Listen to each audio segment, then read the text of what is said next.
My name is Marlow Trasker, and I'm about to tell you how a dinner invitation changed everything. Not the kind of dinner you'd expect, no candlelight, no wine, no romance, the kind where you serve up 15 years of marriage on a platter and watch it get carved up like a Thanksgiving turkey. I'm 41, work in IT security for corporate clients, and until 3 weeks ago, I thought I had the perfect life. Perfect house on the lake, perfect wife who's a hotshot attorney, perfect little social circle in our perfect little town. The kind of perfection that makes your teeth ache from all the sweetness. Turns out perfection tastes a lot like artificial sweetener. Cloying at first, then bitter as hell. My wife Arielle has been coming home late from her book club meetings for months now. Book club, right. Unless they're reading 50 Ways to Betray Your Husband or The Art of Lying Through Your Teeth, I'm pretty sure no books are involved. Marlow, don't wait up, she says tonight, checking her reflection in the hallway mirror. She's wearing that black dress, the one she bought for our anniversary but never wore for me. The girls and I are discussing that new bestseller. Which one? I asked from the couch, not looking up from my laptop. She pauses, just for a second, but I catch it. Oh, you wouldn't know it. It's very literary. Literary. My wife reads legal briefs and gossip magazines. The most literary thing she's touched recently is the wine list at that fancy bistro downtown. After she leaves, I sit in our living room, all white leather and glass tables, everything cold and pristine like a museum exhibit. The silence feels different now, not peaceful, empty. My phone buzzes. Text from my buddy Max at work. Saw Arielle at Romano's tonight with that realtor guy. Thought you should know. Felix Rourde, the realtor guy.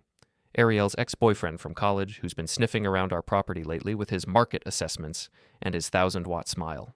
All charm and teeth, like a shark in a 3-piece suit. I close my laptop and walk to the kitchen, pour myself a scotch. The good stuff Arielle's father gave us for Christmas. Judge Dean Calix, retired, old money strict, the kind of man who still believes in honor and consequences. Interesting thought. The front door opens at midnight. Arielle's heels click across the hardwood like a countdown timer. How was book club? I ask. Enlightening. She doesn't look at me. I'm exhausted, going to bed. What book did you discuss? Another pause. Something about relationships. Modern relationships. Sounds fascinating. Maybe I should join next time. She freezes halfway up the stairs. It's a women's group, Marlow. Right, of course it is. I finish my scotch and start planning. In IT security, you learn to think like the people trying to break in. You anticipate their moves, set your traps, wait for them to spring themselves. Time to put those skills to better use. The next morning, Arielle's in the shower when her phone buzzes on the nightstand. Text from book club, Lana. Last night was wild. Felix couldn't keep his hands off you at Romano's. Bailey got it all on video. So you two looked so hot together. I screenshot it. Professional habit. Always document everything. Arielle comes out of the bathroom in her silk robe, hair wrapped in a towel. Still beautiful at 39. Still the woman I fell in love with in law school. But now I see the calculation behind her green eyes, the way she's always working an angle. Coffee? I ask, holding up the pot. Just half a cup. I have an early meeting. With your firm? With a client. She takes the cup without meeting my eyes. Might be late again tonight. Big case. Another book club meeting? She stiffens. No, Marlow. Actual work. You remember work, right? That thing some of us take seriously? The barb hits home. She's been making comments like that for months. Little digs about my simple job, my lack of ambition, how I'm content to coast through life. Meanwhile, she's climbing the ladder at her firm, making partner track, building her reputation, apparently building other things, too. I take my work seriously, I say quietly. Sure you do. She's already moving toward the closet, dismissing me. Just remember, we're having dinner with the Hendersons on Saturday. Try to wear something nice. The Hendersons. Another perfect couple in our perfect social circle. Tom's in real estate. Works with Felix, actually. Small world, getting smaller every day. After Arielle leaves, I sit at my computer and do what I do best. Dig. Not hacking, nothing illegal. Just good old-fashioned research. Social media, public records, cross-referencing data. Felix Rourde has been busy. New car, new condo, expensive tastes for a guy selling mid-range properties. His Instagram is full of photos from fancy restaurants, weekend trips, designer clothes. Either he's having the best year in real estate history, or someone's helping fund his lifestyle. 3 guesses, who? Now my phone rings. Max from work. Hey man, about last night. I know, I say. Thanks for the heads up. You okay? I'm perfect. Everything's perfect. Marlow, I need a favor, Max. Remember that security system we installed for the Morrison account? The one with all the bells and whistles? Yeah, why? Think you could help me upgrade my home setup? I'm feeling a little vulnerable lately. Max is quiet for a moment. He's known me for 8 years, knows I don't ask for favors lightly. When do you want to start? Tonight, after Arielle's book club meeting. That evening, while my wife is out discussing literature with Felix, Max and I install cameras, motion sensors, and a few other surprises throughout the house. Nothing invasive. I'm not interested in violating privacy. But if someone's planning to make my life interesting, I want to be ready. You sure about this? Max asks, mounting a camera in the living room. I'm sure about a lot of things lately. Want to talk about it? Not yet, but soon. Very soon. We finish around 11. Max leaves just as Arielle's car pulls into the driveway. Perfect timing.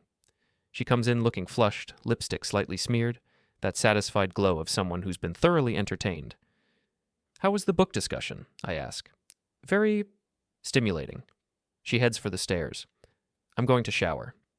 Good idea. You smell like cologne. She stops, turns. For a moment, I see fear flicker across her face. What's that supposed to mean? Nothing, just an observation. I was at Lana's house. Her husband wears cologne. Of course he does. She stares at me for a long moment, trying to read my expression, but I've had 15 years to perfect my poker face with her. I'm tired, Marlow. Can we not do this tonight? Do what? This, whatever this is, this passive-aggressive thing you've been doing lately. I haven't been doing anything. Exactly. You never do anything. You just sit there with your computers and your security systems and your little comments, watching everyone else live their lives. There it is, the truth, finally. In her mind, I'm the passive one, the observer, the man who watches while others take action. She's about to learn how wrong she is. You're right, I say. I have been watching, but I'm thinking about becoming more active. Something in my tone makes her pause. She studies my face, looking for clues. What does that mean? I smile.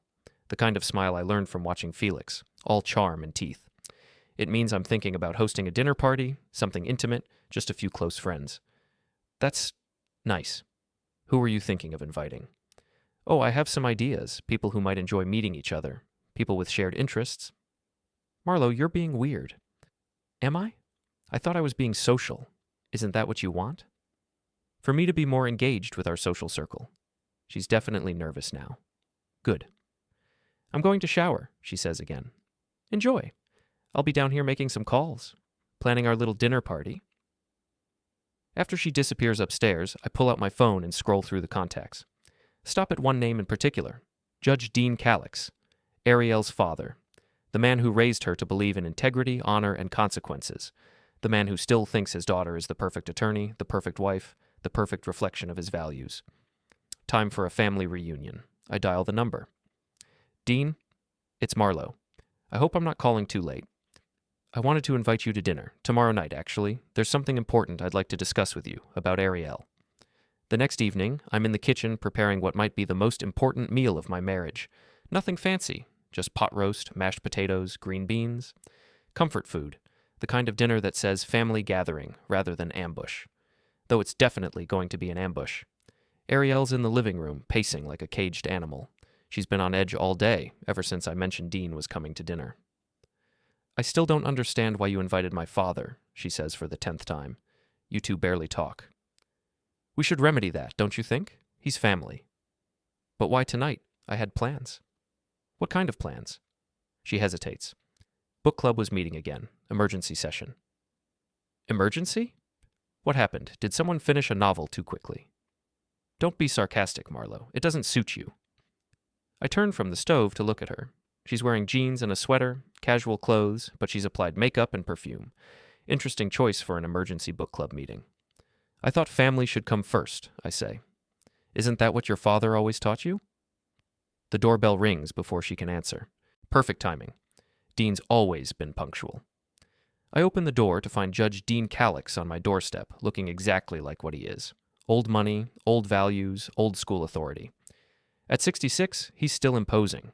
Silver hair, sharp eyes, the kind of presence that made lawyers tremble in his courtroom for 30 years.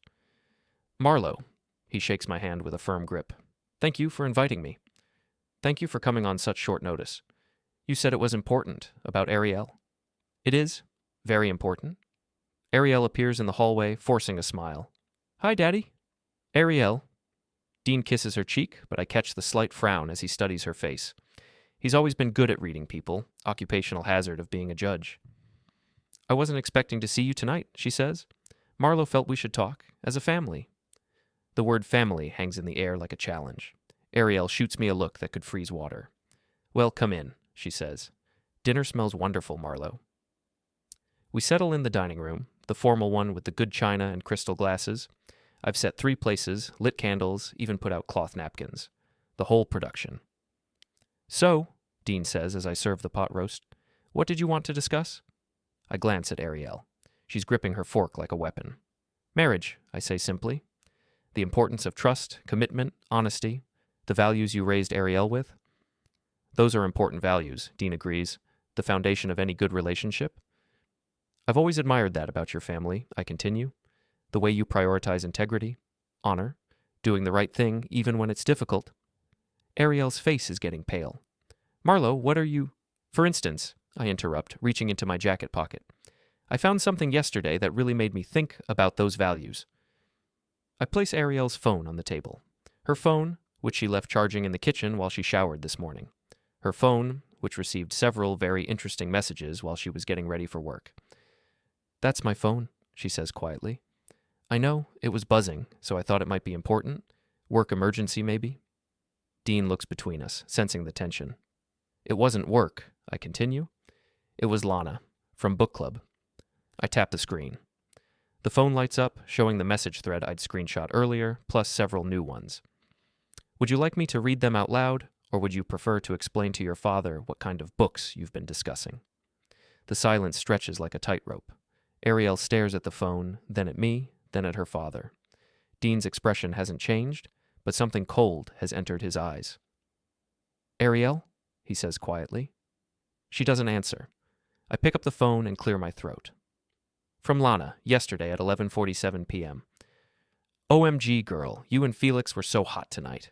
Bailey got video of you two making out in his car. You're playing with fire, but it's so exciting. Dean's fork clatters against his plate. From Bailey this morning at 9:15 a.m. Can't believe you're finally leaving boring Marlow for Felix.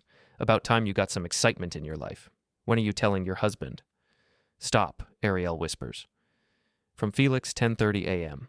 Last night was incredible. Can't wait to have you all to myself. Soon, baby. Very soon. I set the phone down gently. There are more, but I think that gives us the general idea. Dean hasn't moved. He's staring at his daughter like she's a stranger. Daddy, I can explain. Explain what? His voice is barely above a whisper, but it carries the weight of 30 years on the bench. Explain how you're betraying your marriage vows. Explain how you're sneaking around like a common adulteress. Explain how you're lying to the man who supported you for 15 years.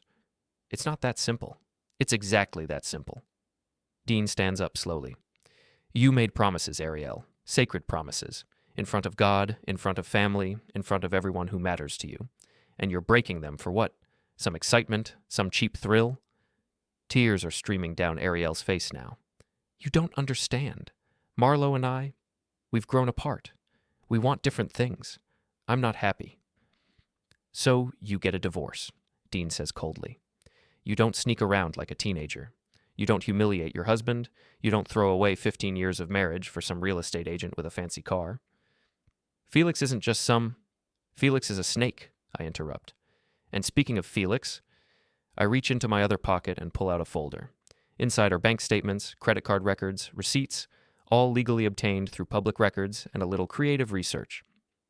Did you know Felix has been spending a lot of money lately?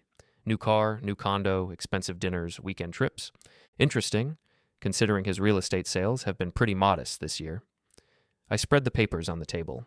But then I found these. Joint account statements. Seems like someone's been helping fund his lifestyle. Arielle goes completely still. Our joint account, Arielle, the one you manage. $40,000 transferred over the past 6 months in small amounts so I wouldn't notice. paying for your boyfriend's new life while lying to your husband about where the money went. Dean leans forward to examine the papers. His face is carved from stone. You stole from your own household to support your affair? I didn't steal. You took marital assets without your husband's knowledge to fund an extramarital relationship. Dean's courtroom voice is in full effect now. That's theft, Arielle. Theft and adultery. Two things I never thought I'd associate with my daughter. Daddy, please. Don't. He holds up a hand. I raised you better than this. Your mother and I taught you about integrity, about honor, about keeping your word. We gave you every advantage, every opportunity to build a good life. And this is what you do with it? The candles flicker in the silence. Outside, wind rattles the windows. There's more, I say quietly. Both of them look at me. Felix isn't just your boyfriend, Arielle. He's been working an angle, a long-term plan.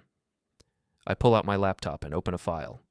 Property records show Felix has been researching our house, our neighborhood, our assets. He's been building a portfolio of information about our finances, our investments, our worth. What are you saying? Dean asks. I'm saying this isn't just an affair, it's a setup. Felix saw an opportunity. Wealthy attorney, unhappy marriage, access to money and property. He's been playing a long game. Arielle shakes her head. That's not true. Felix loves me. Felix loves your bank account. Look at this. I turn the laptop screen toward them. It's an email thread I'd managed to recover from Arielle's deleted files. Another skill from my IT days. From Felix to his business partner 3 months ago, the Trasker situation is developing nicely. She's completely hooked. Give me 6 more months and I'll have access to everything. The house alone is worth $800K, plus her partnership share in the firm. Arielle stares at the screen like it's showing her own obituary. She thinks this is about love. I continue reading. But it's about opportunity. Once she leaves the husband, I'll have complete control over her finances. Women like this are so predictable, they think with their emotions instead of their brains.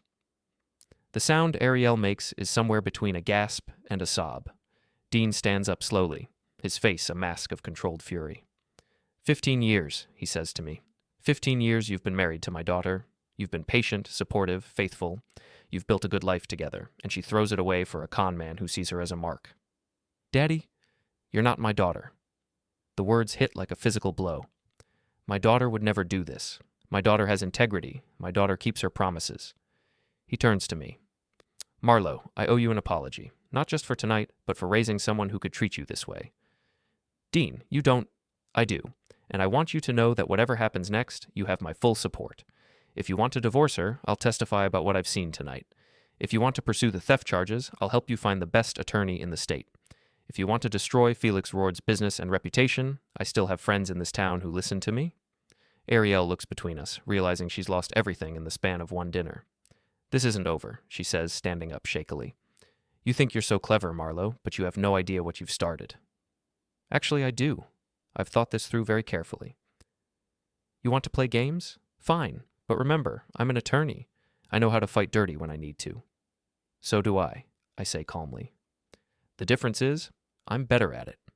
She storms out of the dining room. A moment later, we hear her car start and roar out of the driveway. Dean and I sit in silence for a while, listening to the wind outside. What's your next move? He asks finally. I smile. The same smile I gave Arielle last night, all charm and teeth. Dessert, I say. I'm thinking about serving up some just desserts. The next morning, I wake up alone for the first time in 15 years, and it feels like freedom. Arielle never came home. Her car wasn't in the driveway, her side of the bed wasn't slept in, and frankly, I don't care where she spent the night. Though I have a pretty good idea.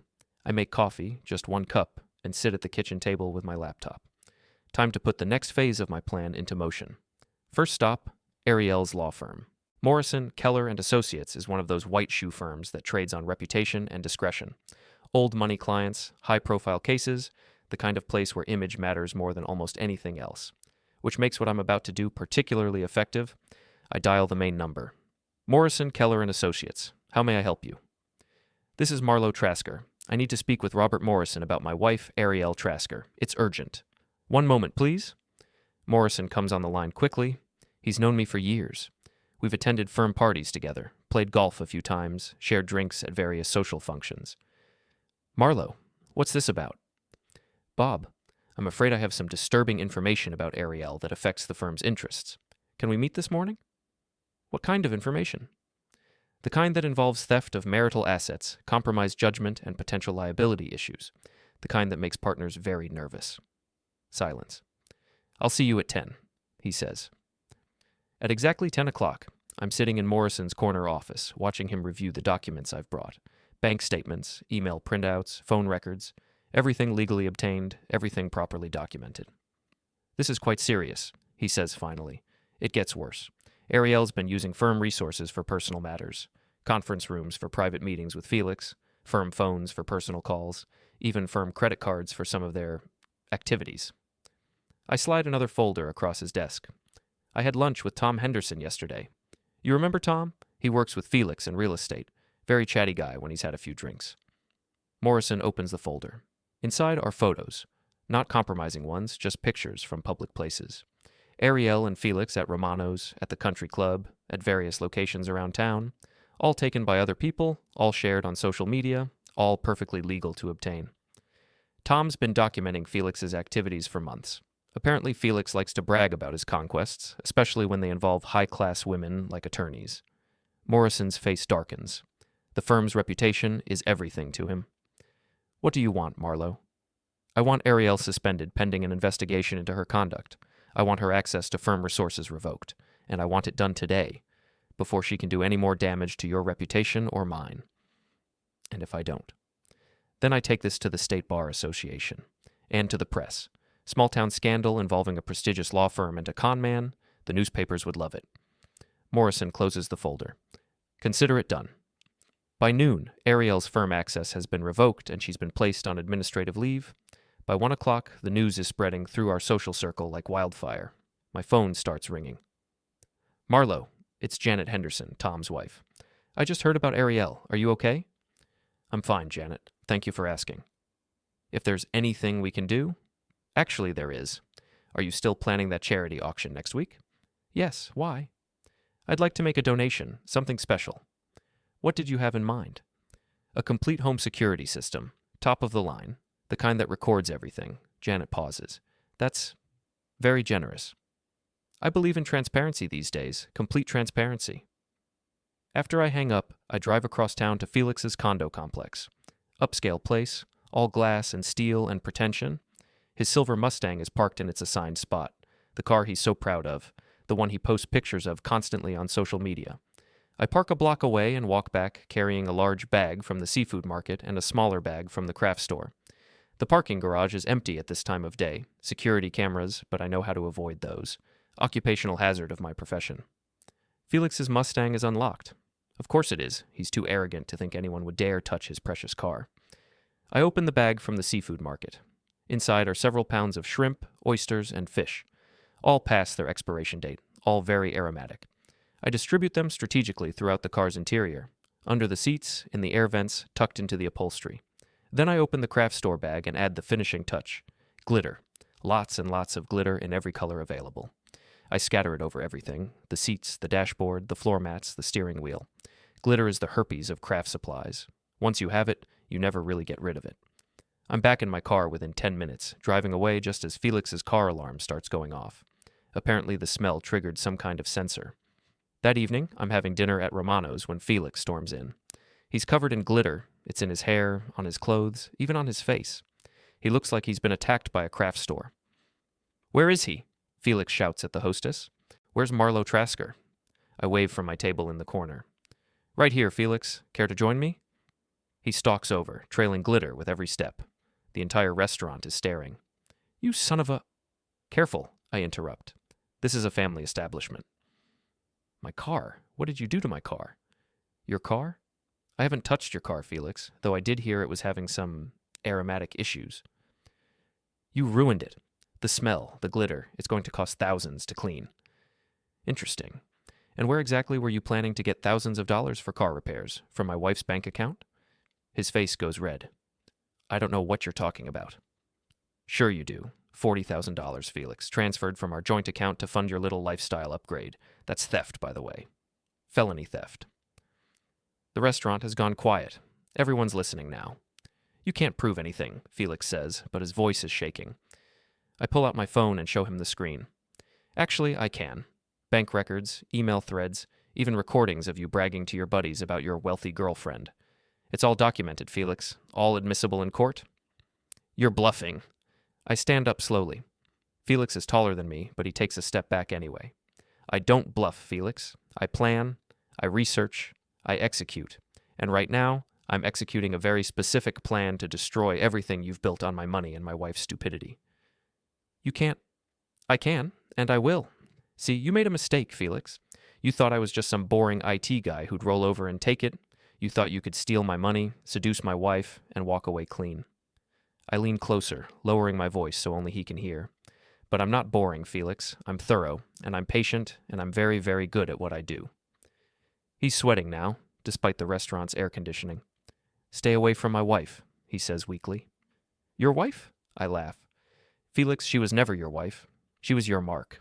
And now that the con is blown, she's nobody's wife. I sit back down and pick up my menu. Now, if you'll excuse me, I'm trying to enjoy my dinner. Unlike some people, I can afford to eat here without stealing the money first. Felix stands there for a moment, glitter still falling from his clothes like toxic snow. Then he turns and storms out, leaving a trail of sparkles and humiliation behind him. The hostess approaches my table. Sir, is everything all right? Everything's perfect, I say. Could I get the check, please? I have some more errands to run tonight. My next stop is Lana's house. Lana, who's been encouraging Arielle's affair from the beginning. Lana, who took photos and videos of my wife's infidelity like it was entertainment. I don't go to the front door. Instead, I sit in my car across the street and make a phone call. Hi, is this David? This is Marlow Trasker.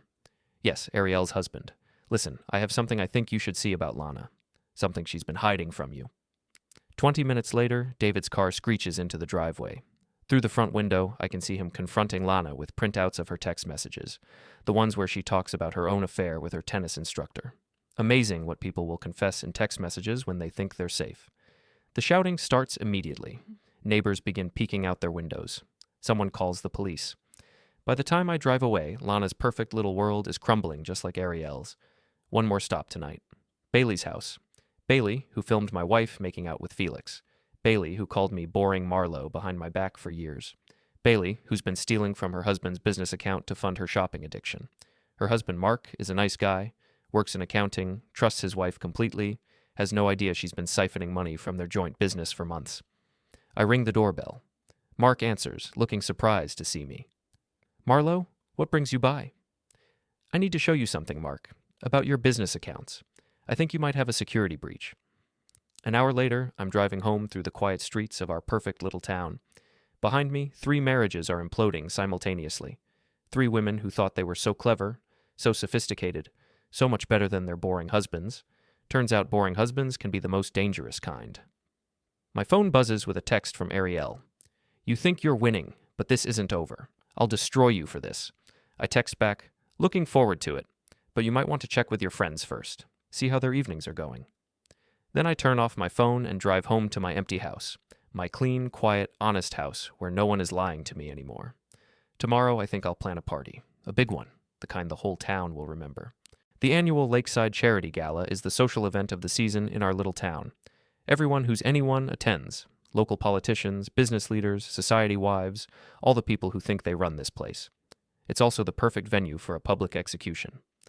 I'm standing in the ballroom of the Lakeside Country Club, wearing my best suit and my most charming smile. Around me, 300 of our closest friends and neighbors sip champagne and pretend their lives aren't falling apart. The past week has been very entertaining. Lana's husband David filed for divorce on Tuesday. Turns out discovering your wife's affair via anonymous tip makes for a very motivated plaintiff. The tennis instructor she was sleeping with got fired from the country club, and Lana's been staying at her sister's house ever since. Bailey's situation is even better. Her husband Mark didn't just file for divorce, he pressed charges for embezzlement. Apparently stealing $50,000 from your husband's business is frowned upon by the authorities. Who knew? And Felix. Well, Felix has been having a rough week. His Mustang is still at the detailing shop. Seems like rotting seafood and industrial-grade glitter are harder to remove than expected. His real estate license is under review after several clients complained about his ethical flexibility. And his condo lease got terminated after neighbors complained about the smell. But tonight isn't about them. Tonight is about Arielle. She's here, of course. Standing near the bar with a glass of wine and a desperate smile, trying to pretend everything is normal. She's wearing her red dress, the one she wore to last year's gala when we were still happy, or when I thought we were happy. She hasn't seen me yet. She's too busy working the room, trying to salvage her reputation one conversation at a time. Marlow, Janet Henderson appears at my elbow. You look wonderful. How are you holding up? Better than expected, Janet. Thank you for asking. The whole town's talking, about Arielle and that awful man. People do love their gossip. It's not gossip when it's true. We all feel terrible for you. Don't. I'm exactly where I want to be. Janet studies my face. You seem different, more confident.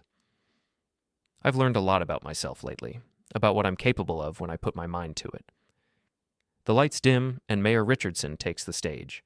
Time for the evening's program, speeches, awards, the charity auction, and my special presentation. Ladies and gentlemen, the mayor begins. Welcome to our annual Lakeside Charity Gala.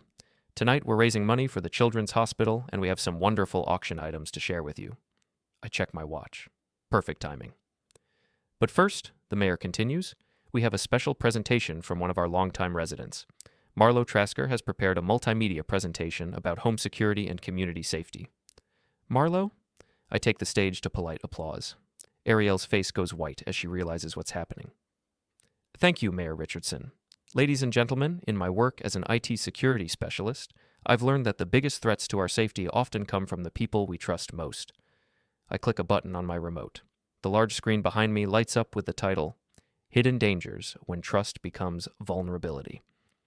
For instance, did you know that financial theft within marriages has increased 40% in the past 5 years? Another click. Bank statements appear on the screen. Arielle's transfers to Felix, carefully redacted to show the amounts but not the account numbers.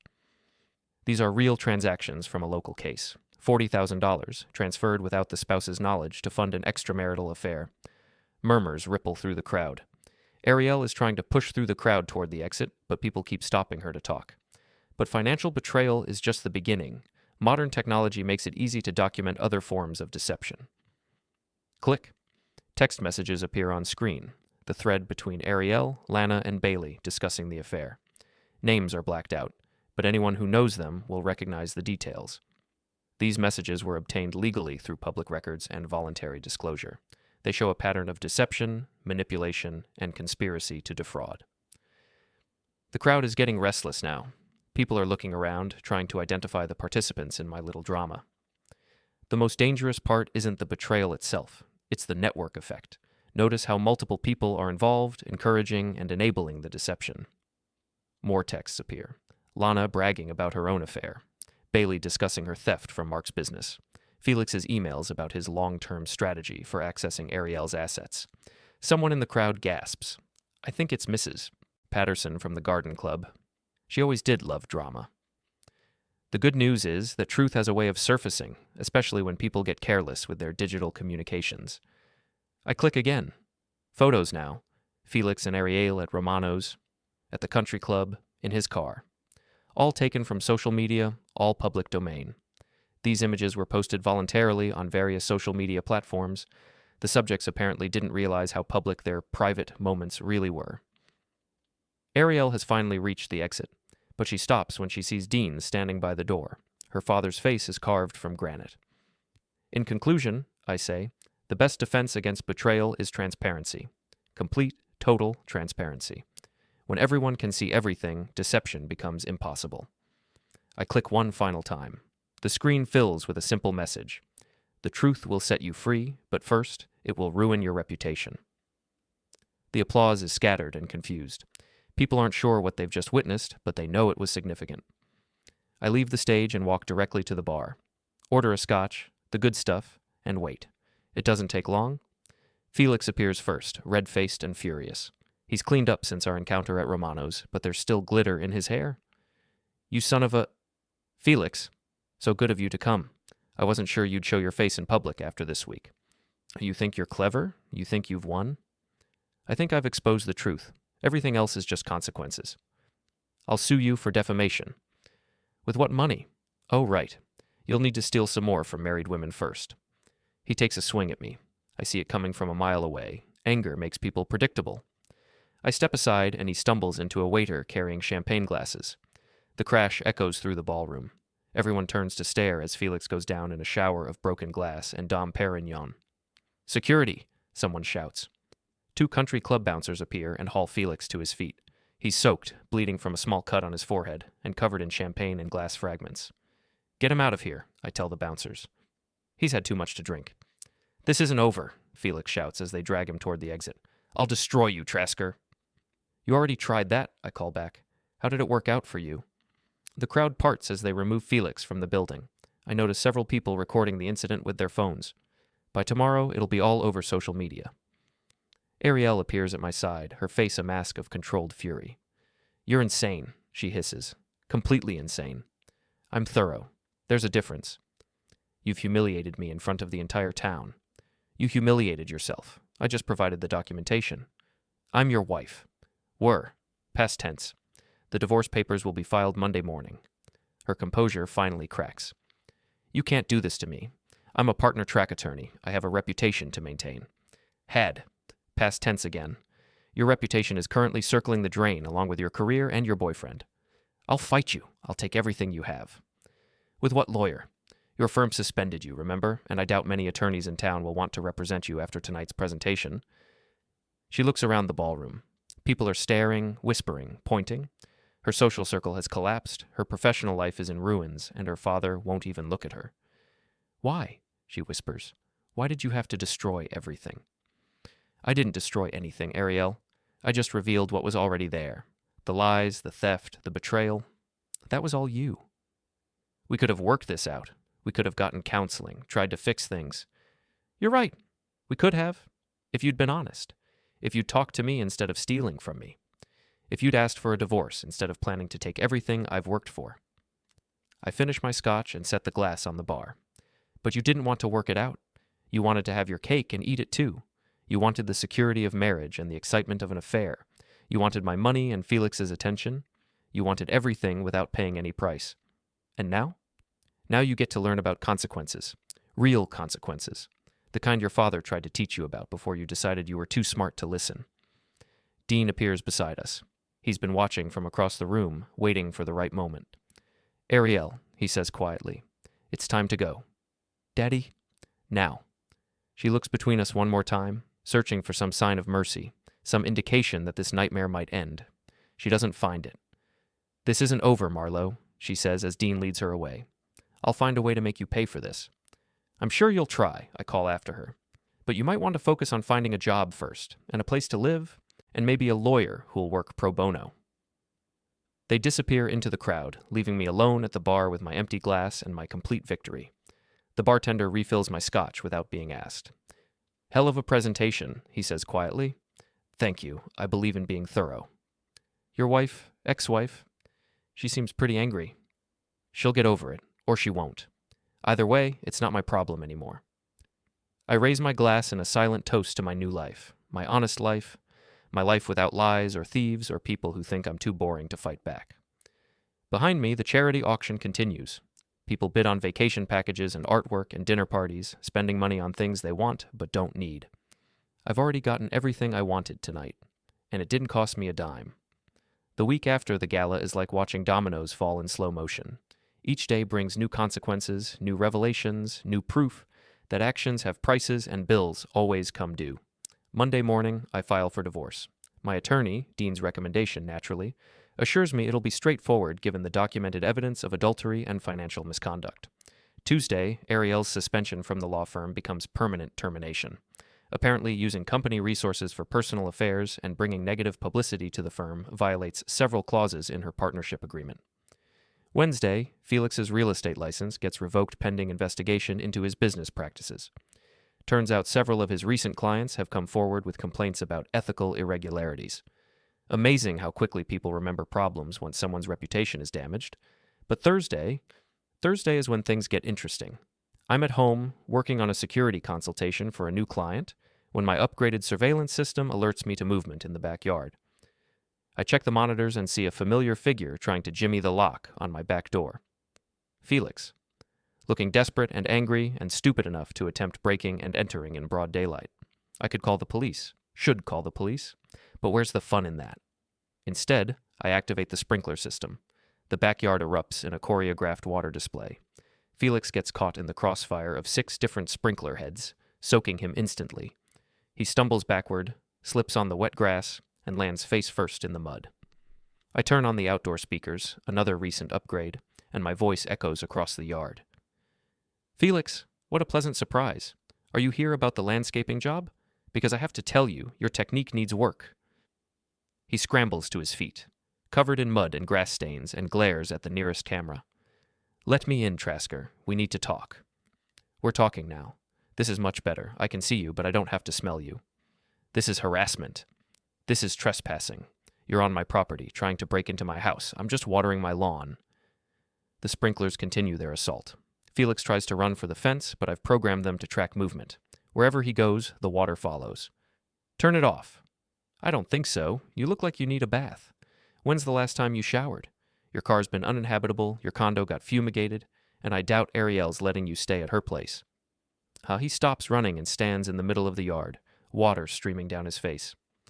You've ruined everything, he shouts. My business, my home, my life, everything. Correction. You ruined everything. I just documented it. I loved her. You loved her bank account. There's a difference. She was going to leave you for me. She was going to use you to leave me. Again, there's a difference. The fight goes out of him suddenly. He stands there in my sprinklers like a scarecrow in a storm, all the anger draining away with the water. What do you want? He asks quietly. I want you to leave town, Felix. Pack whatever's left of your life and go somewhere else. Start over. Find some other woman to con, some other marriage to destroy. Just do it far away from here. And if I don't? Then I release the rest of the evidence. The stuff I didn't show at the gala. The really embarrassing stuff. His face goes pale. What evidence? Oh, Felix. You really think I only found those few emails? You really think I stopped digging after I had enough for a divorce? I let that sink in for a moment. I know about the gambling debts, the loan sharks, the reason you really needed Arielle's money. I know about the other women, the 3 other married women you've been working simultaneously. I know about the fake references, the forged documents, the tax evasion. He's shaking now, and not from the cold water. I know everything, Felix. Every dirty little secret, every lie, every crime. And if you're not out of town by Sunday, it all goes public. Police, IRS, your victims' husbands, everyone gets a copy. You can't. I can, and I will, because unlike you, I keep my promises. I turn off the sprinklers. Felix stands there dripping, looking like a drowned rat in an expensive suit. Sunday, Felix. Don't make me come looking for you. He leaves without another word, squelching across my lawn and disappearing through the gate. I make a mental note to have the locks changed again. Friday brings a different kind of visitor. I'm having coffee on the front porch when Arielle's car pulls into the driveway. She gets out slowly, looking like she's aged 5 years in the past week. Her perfect hair is pulled back in a simple ponytail, her makeup is minimal, and she's wearing jeans and a sweater instead of her usual power suits. Hello, Marlow. Arielle, you look different. I've had a difficult week. I imagine so. Coffee? She looks surprised by the offer. Please. I pour her a cup from the pot I'd brought outside. We sit in the chairs we used to share on lazy Sunday mornings, back when we were still pretending to be happy. I came to apologize, she says quietly. That's unexpected. I've been thinking. About us, about what I did, about how everything went wrong. And what conclusion did you reach? She stares into her coffee cup. That I'm an idiot. That I threw away 15 years of marriage for a man who saw me as a mark. That I hurt the one person who actually loved me. That's very insightful. Don't be sarcastic, Marlow. I'm trying to be honest here. Honest. That's a new approach for you. She flinches. I deserve that. You deserve a lot more than that. We sit in silence for a while. A neighbor walks by with her dog, waves at us like we're still a normal couple having a normal morning. I lost my job, Arielle says finally. I heard. And my friends, and my father's respect, and my husband. You lost those things months ago. You just didn't realize it yet. Is there any way we could try again? Start over? I study her face. She looks sincere, broken, genuinely remorseful. A week ago, this moment might have meant something. No, I say simply. Please, Marlow, I know I made mistakes. Mistakes? Arielle, you didn't make mistakes. You made choices. Deliberate, calculated choices.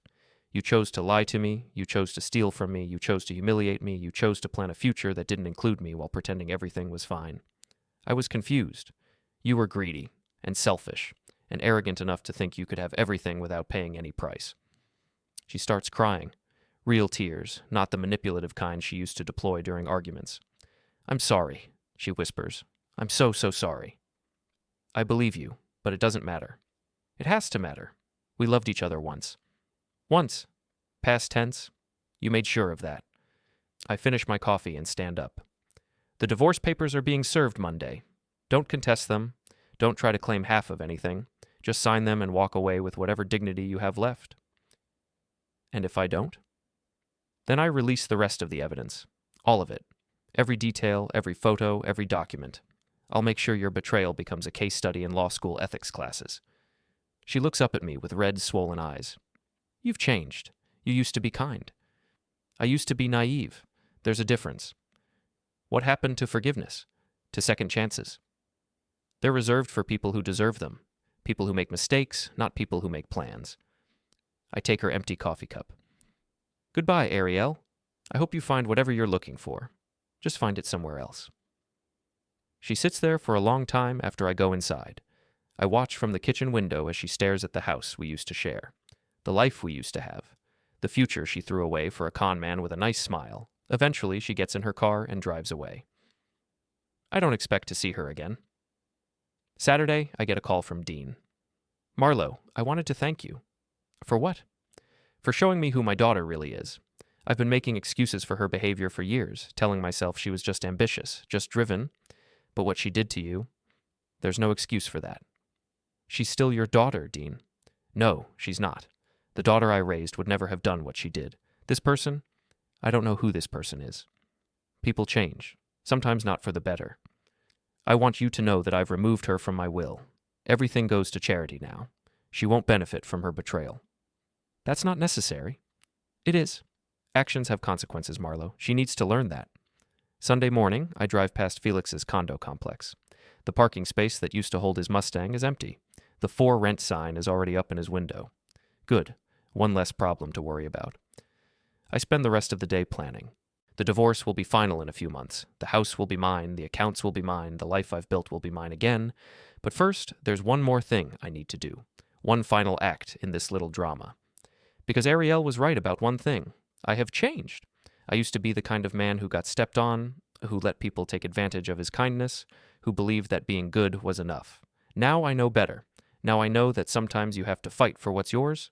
Sometimes you have to show people that there are consequences for their actions. And sometimes you have to make sure those consequences stick. 3 weeks later, I'm hosting a dinner party. Not the kind of intimate affair I'd planned with Dean and Arielle. This is bigger, much bigger, the kind of party that brings the whole neighborhood together. I've invited everyone. The Hendersons, the Pattersons, the Williamses, Judge Morrison from Arielle's old firm, Mayor Richardson, even Mrs. Chen from the grocery store who always asks about my wife. 36 people in total, all gathered in my backyard on a perfect Saturday evening. The weather is cooperating.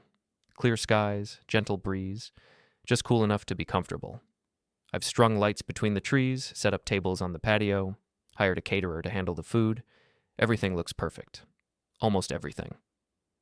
Marlow, this is wonderful, Janet Henderson gushes as she samples the appetizers. What's the occasion?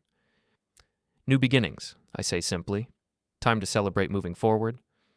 And Arielle? Will she be joining us? Arielle won't be joining us for anything anymore. We're divorced as of yesterday. The news ripples through the crowd. Some people look shocked, others nod knowingly. Everyone's heard the rumors by now, but having official confirmation makes it real. I'm so sorry, Janet says. Don't be. It's the best thing that could have happened. Mayor Richardson approaches with a plate of food and a concerned expression. Marlow, if there's anything the city can do to help during this transition... Actually, there is something. I'm thinking about running for city council next year. The community could use some fresh perspective on security issues. That's wonderful. We need people with your expertise. My expertise in what exactly? Well, uncovering problems, finding solutions, protecting people from threats they might not see coming. Yes, I say, smiling. I seem to have a talent for that. The party continues as the sun sets. People eat, drink, laugh, share gossip about the various scandals that have rocked our little town recently. Lana's divorce, Bailey's embezzlement charges, Felix's mysterious disappearance, Arielle's career implosion. It's been an eventful few months. Around 9 o'clock, just as I'm starting to think the evening might pass without incident, I spot a familiar car driving slowly down the street. Arielle's car. She's not stopping, just cruising past like she's checking up on me. Seeing what I'm doing, who I'm with, whether I'm as happy as I appear to be. I excuse myself from the conversation I'm having with the Pattersons and walk to the front of the house. Wave at the car as it passes. She stops. The passenger window rolls down, and Arielle's face appears. She looks tired, older, like someone who's been carrying a heavy weight for too long. "Having a party?" she asks. "Celebrating. You should try it sometime." "Celebrating what?" "Freedom. Honesty. The simple pleasure of being surrounded by people who aren't lying to me." She flinches. "I didn't come here to fight." "Then why did you come?" "I wanted to see if you were happy. Really happy, not just pretending." I consider the question seriously.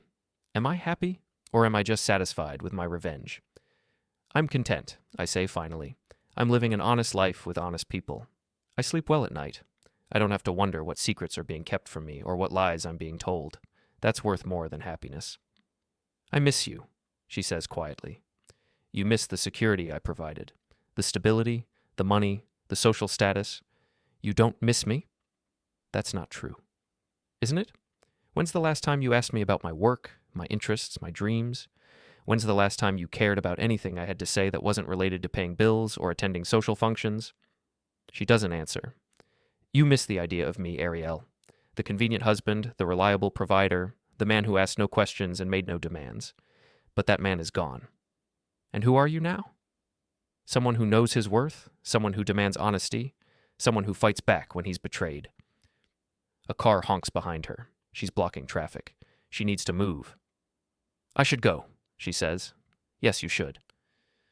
"Marlow, I really am sorry for all of it." "I know, but sorry doesn't undo the damage. Sorry doesn't restore trust. Sorry is just a word people say when they finally understand the consequences of their choices." She nods slowly, tears starting to form in her eyes. "Goodbye, Marlow." "Goodbye, Arielle." The window rolls up and she drives away. I watch until her taillights disappear around the corner, then return to my party. "Everything all right?" Dean asks as I rejoin the group on the patio. "Everything's perfect." That was the past. Driving away where it belongs." Dean nods approvingly. "Good. The past should stay in the past." "Exactly. Now who wants dessert?" I made my famous chocolate cake. The rest of the evening passes peacefully. People eat cake, share stories, make plans for future gatherings. Several neighbors mention how much they've enjoyed having me around more often, how nice it is to see me coming out of my shell. By 11 o'clock, the last guests are saying their goodbyes. Janet Henderson lingers after her husband has already gotten in their car. "Marlow, I hope you don't mind me saying this, but you seem like a completely different person than you were 6 months ago." "Different how?"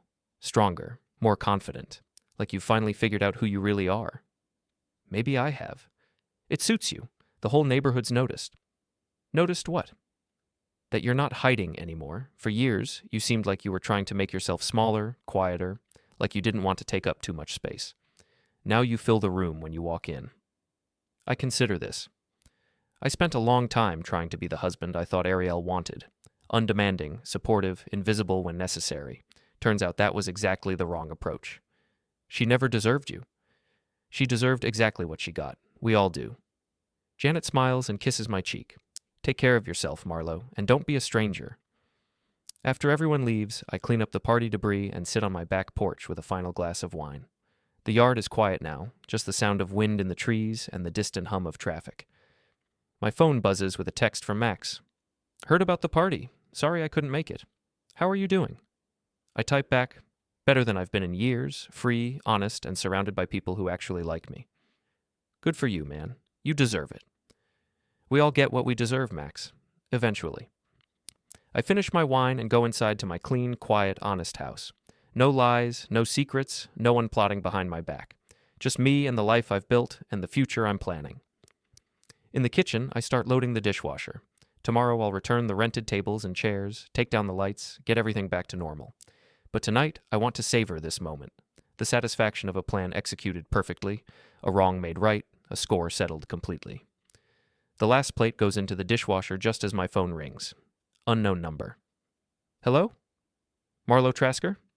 Speaking. This is Detective Martinez with the State Police. I'm calling about Felix Rourde. We understand you had some recent dealings with him?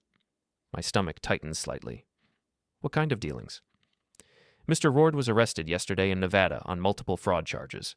During questioning, he mentioned your name in connection with some evidence that led to his departure from your area. I may have provided some information about his activities here. Is there a problem? No problem at all. Actually, we'd like to thank you. Your documentation helped us connect him to similar schemes in 3 other states. He's been running this con for years. Relief floods through me. I'm glad I could help. You probably saved a lot of people from being victimized. Good work, Mr. Trasker. After I hang up, I pour myself one more glass of wine and toast the empty kitchen. To consequences, I say aloud, may they always find their target. Outside, the wind picks up slightly, rattling the windows and stirring the trees. But inside my house, everything is calm and still, and exactly as it should be. I've served my revenge cold, just like they say is best. And it was delicious. The dinner party is over. The guests have gone home. The dishes are clean and put away. And I'm finally, completely, honestly satisfied.